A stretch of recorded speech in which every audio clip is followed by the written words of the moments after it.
All right, I am Ed Pevos back with Nagsheen for MLive Fantasy Football Week 9. We're talking quarterbacks now. And there's some interesting things happening this week with quarterbacks. Why don't you give me a few of your stardom sit-ems first, and I'll get into some details here. Well, this is the first week I'm going to say this, but Jameis Winston against Atlanta, because Atlanta gives up the most points to quarterbacks. So yes, they do. They give a lot. They do. Even though I suffered a loss last week, but I'm picking Jameis Winston. Ryan Tannehill against the Jets. Wait, Ryan Tannehill? Yeah, against the Jets. Gosh. Are you serious? But they have Revis. He's going to have a bounce back. They have Revis, though. I don't care. He's been doing nothing. I know. Yeah, he's been doing... Good. Jets are horrible. Yes, there's really... It's like Cleveland Browns and Jets.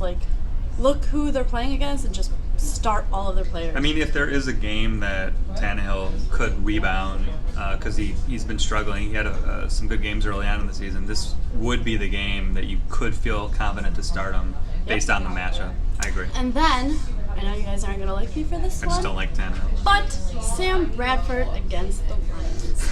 Because the Lions have no running game. And we have a lot of injuries going on. Slay is still out. We don't know if he's going to play. So I'm going to He's not going to play. Sam Bradford. And then sleeper, I have Trevor Siemian against Oakland. He was... Yes. Oh, he's my sleeper. Nope. He's my sleeper. I haven't steered you guys wrong. Last week I didn't either. So...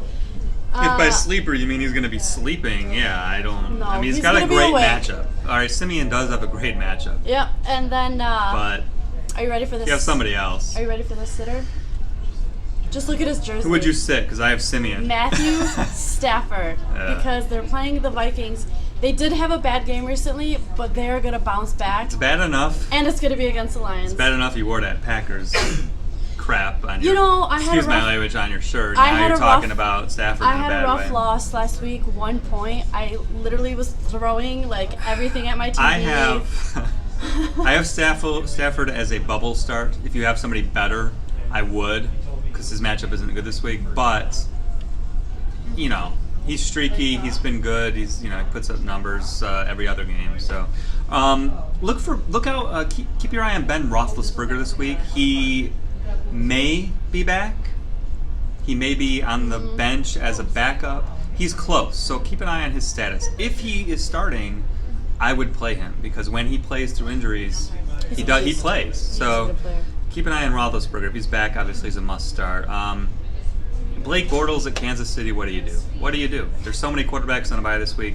You have to start him if you have nobody else, but you may want to look at Nick Foles as a second option this week. He's starting for Kansas City, who is, Alex Smith's out with an injury. So Nick Foles might be a little plug-in start this week, and he might throw for 250 and 2 touchdowns. He might get you 20 points, which is what you need, instead of a 12-point game for maybe Bortles. So a couple good starts this week. Prescott for Dallas at Cleveland, Cleveland. He did good last week. Drew Brees doesn't usually do well on the road, not as well anyway. He's at Frisco. Everybody does well at Frisco, so he's a good start. Andrew Luck at Green Bay. That game should be a shootout, so Rodgers versus Luck.